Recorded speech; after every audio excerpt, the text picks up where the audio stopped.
doa selesai. Nah, teman-teman semuanya, sebelum masuk ke pertemuan pada hari ini, alangkah baiknya kita berkenalan dulu ya. Teman-teman semuanya saling kenal belum? Belum. Tapi kan udah pernah sekelas ya di sekelas ini ya. Tapi belum kenal. Belum kenal-kenal banget ya. Covid, Bu. Oke. Dimulai dari Ibu ya. Perkenalkan nama Ibu Amelia, biasa dipanggil Ibu Amel. Lanjut ke kanan, siapa namanya? Kenalkan kawannya. Perkenalkan, nama saya Sholawah, biasa dipanggil Nisa, bisa juga Ola. Salam kenal ya semua. Perkenalkan, saya Putri Ayu, biasa dipanggil Putri ataupun bisa dipanggil Leni. Halo Lanjut. Perkenalkan, nama saya Nicola Sajida, biasa dipanggil Mita.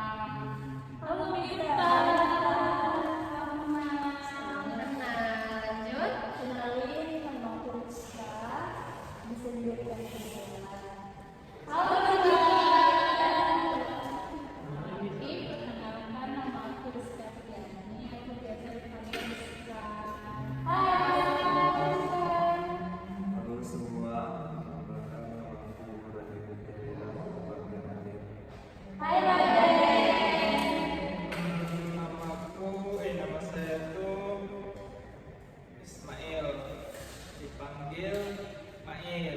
Hai Mail. Baik, semuanya sudah saling kenal di sini ya. Oke, teman-teman, di sini kita sedang melaksanakan layanan konseling kelompok. Teman-teman pernah dengar sebelumnya? Gak pernah. Jadi konseling kelompok itu merupakan suatu layanan dalam dunia konseling yang dimana tujuannya nanti teman-teman di sini semuanya kita berdiskusi untuk membahas satu masalah. Jadi saya harap di sini teman-teman semuanya ini ya sukarela ya kegiatan ini ya. Ya, sukarela. Jadi nggak bisa ngomong masalah terbuka. Oh iya, nggak apa-apa. Jadi dalam konseling itu kita ada namanya atas keterbukaan. Nanti di sini semuanya bukan satu orang aja yang ngomong dalam konseling ini ya, tapi juga teman-teman yang lain. Kemudian saya harap juga apapun yang kita bahas di sini, saya harap ini menjadi rahasia kita saja. Jangan sampai membeber keluar. Takutnya ada hal yang tidak kita inginkan terjadi gitu. Mengerti semuanya teman-teman? Mengerti, Bu. Nah, jadi sudah siap semuanya untuk melakukan layanan ini? Siap. Jadi dari instrumen yang sudah saya bagikan, kita dapat beberapa masalah teman-teman. Jadi saya mau teman-teman di sini mengungkapkan masalahnya apa saja ya, dimulai dari Nisa. Jadi Bu, permasalahan saya nggak tahu permasalahan ini sebenarnya apa. Maksudnya masalah di bapak saya ini terus saya gali yang membuat konsentrasi belajar saya ini terganggu, Bu. Karena walaupun maksudnya saya bisa pergi sama orang tua, saya bisa main, saya bisa belajar terlihat tenang, terlihat ketawa ini, tapi di dalam kepala saya ini campur aduk, Bu. Saya kayak ribut dia di situ. Saya nggak tahu gimana. Jadi bakat saya ini apa sebenarnya? Baik, jadi masalah dari Nisa ini, Nisa ini sebelumnya belum menentukan ya, belum menemukan bakat sebenarnya dari jenis itu apa gitu. Walaupun aslinya Nisa ini terlihat cantik, tapi yang orang nggak tahu tuh Nisa lebih memikirkan itu ya. Oke, baik. Selanjutnya Leni, coba masalahnya. Saya tahu kayak keluarga saya, orang tua saya nggak terlalu memperdulikan saya gitu. Jadi setiap saya melihat keluarga yang marah, saya kayak pengen gitu ini, saya nggak ada keluarga seperti ini. Oke, jadi Leni di sini permasalahannya itu kurang perhatian atau kurang kasihan dari keluarga dia ya. Lanjutnya kita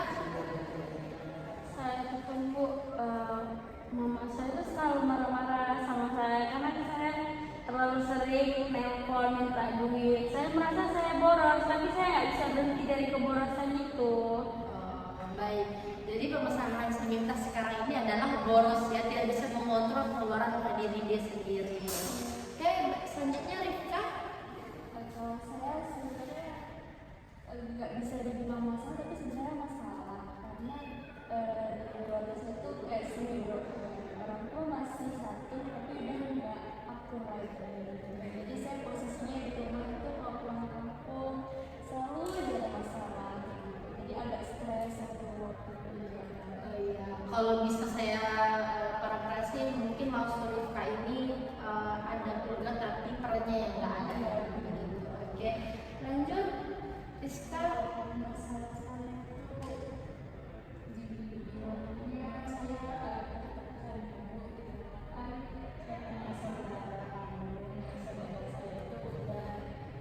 berhasil jadi orang sukses, jadi kayak keluarga itu kayak menekan saya untuk bisa menyayangi mereka. Oke, baik. Jadi menurut Ibu di sini Rizka sama Lisa rasanya hampir sama ya di ini perkembangan diri ya. Oke, selanjutnya Raden masalahnya apa? Nak? Jadi Bu, aku kan ada laki-laki punya problem kan, apalagi kayak itu jadi keluarga besar tuh mengharap aku itu bisa memimpin keluarga, misalnya bisa membantu keluarga,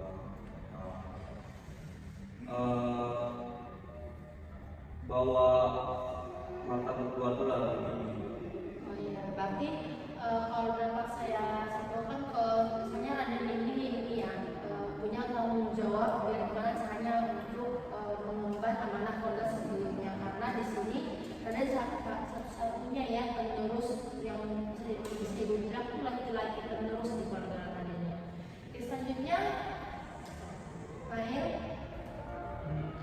Jadi Bu, permasalahan saya itu Bu, sebenarnya ada di keluarga juga hampir sama seperti si Raden, tapi bedanya itu saya tuh di keluarga tuh anak tunggal gitu. Jadi saya tuh harus dituntut harus jadi orang yang hebat dari orang tua saya kayak gitu. Nah, maksudnya saya tuh harus jadi orang kayak gitu. Oke, berarti hampir sama ya permasalahan saya dengan si Mahir ya. Di sini sama-sama dituntut biar bisa jadi atau bisa lebih sukses dari keluarga sebelumnya. Baik teman-teman semuanya, setelah mendengar masalah teman-teman kita yang lain, nah di sini kita nggak mungkin kan ya bahas semua masalah di sini. Jadi dalam pertemuan hari ini Ibu mau kita bahas satu masalah. Menurut teman-teman kita bahas yang mana dulu nih, masalah yang mana? Menurut saya Ya silakan Rifka. dibilang sama bisa kalau sebenarnya dia itu tenang tapi dalam berisik, kayaknya itu yang paling harus ini pertama karena yang lain kan kelihatan ini kayak pendam. Oke, baik. Tapi kita tanya dulu nih, Nisa bersedia kak kalau masalahnya kita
skill atau kemampuan yang saya ada itu sebenarnya apa gitu.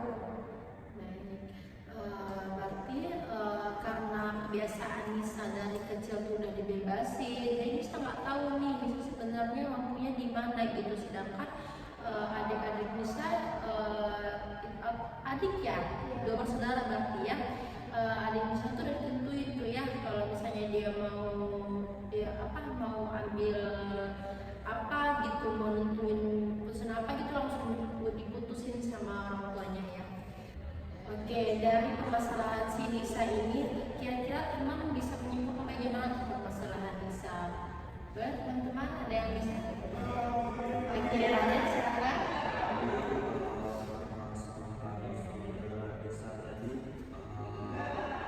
Bahwa kehilangan jati diri ya kalau masalah. Nah, jadi biasanya jati diri itu apa yang kita lakukan dalam kehidupan sehari-hari, apa yang sering kita lakukan, contoh aktivitas apa, ataupun apa yang kita suka itu akan menentukan jati diri kita. Jadi maksud dari hadis ini sebenarnya Nisa itu punya nih bakat diri Nisa, tapi Nisa belum tahu kan. Jadi di sini mesti menambahkan teman-teman di sini dan semuanya udah pegang kertas belum? Udah kan?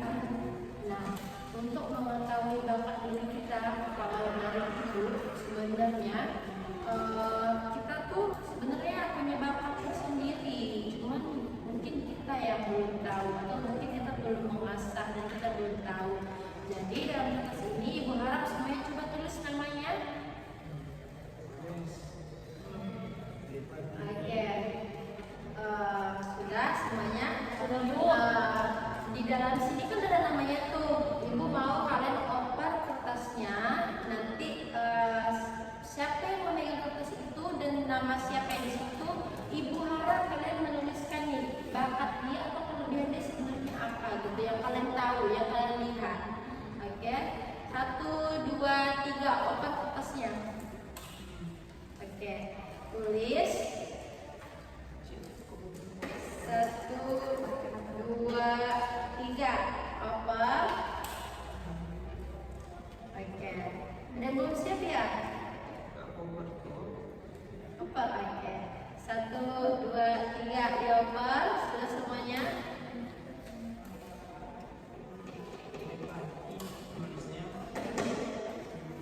Oke, sudah kembali semuanya kertasnya ke diri masing-masing? Sudah ya? Oke. Sudah Bu? Belum. Kat ya? Sejauh-jauhnya program di Jawa gitu. Kak, jangan ngomong Oke, kertasnya sudah terkumpul semuanya ke diri kita masing-masing kan, dan namanya semuanya kan. Nah, coba teman-teman baca di situ bakat apa yang ditulis teman-teman yang lain. Misalnya nih, coba Nisa tadi yang bakatnya menurut Nisa tuh nggak ada, coba dibacain. Nyanyi sih Bu, orang nulis. Oke, lagi dari teman-teman yang lain.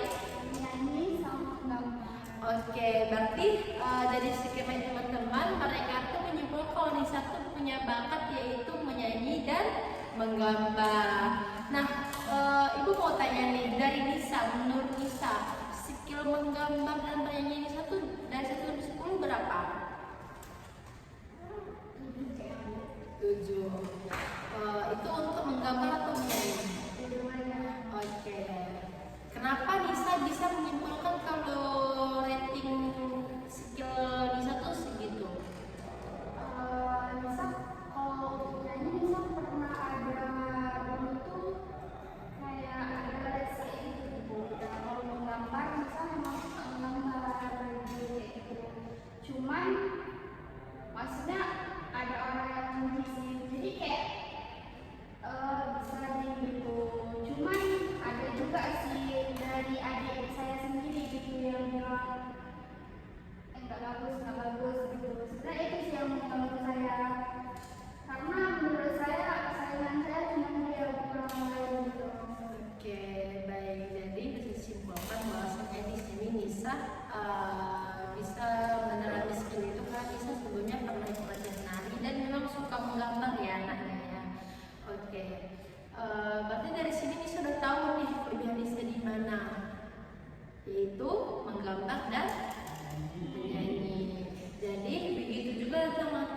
teman-teman semuanya, saya harap kalau misalnya kita merasa diri kita itu saya ini sebenarnya apa sih, saya ini nggak ada gunanya, saya nggak ada bakatnya, nggak ada kelebihan saya, sedangkan teman saya ada, saya nggak ada. Sebenarnya ada, cuma teman-teman nggak tahu karena yang lihat itu orang lain gitu. Dan bisa ditekankan dalam diri kita itu namanya apa ya, privilege. Kalau kita merasa diri kita nggak berguna, orang mandang juga nggak bakal berguna. Tapi kalau misalnya kita nunjukin itu, aku nih sebenarnya anaknya disiplin, aku nih sebenarnya anaknya begini pintar, aku bisa bicara, aku bisa menggambar. Orang bakal kita dari apa yang kita pikirkan, karena sejujurnya itu yang bunuh diri kita itu pikiran kita sendiri, bukan pikiran orang lain gitu. Mengerti semuanya? Mengerti Bu. Jadi dari hasil menyimpulkan masalah Nisa tadi, maka berakhlaklah pertemuan kita pada hari ini. Sebelum mengakhiri pertemuan kita, Ibu mau tanya nih, untuk pertemuan selanjutnya kita mau bahas masalah siapa dulu? Izin Bu, saya lebih tertarik masalah hati ini. Oke, Leni. Kalau bisa tadi siapa? Rizka ya. Mungkin ada lagi yang lain? Ismail. Berarti sebelumnya kita langsung mengurutkan ya untuk pertemuan selanjutnya. Untuk pertama itu Leni mau nggak? Bersedia nggak habis ini atau mau Rizka dulu? Bersedia. Berarti pertemuan selanjutnya Leni, terus Rizka, terus Ismail. Siapa lagi yang belum? Selanjutnya siapa lagi? Rizka, Nita, dan yang terakhir ada Raden. Oke. Untuk mengakhiri pertemuan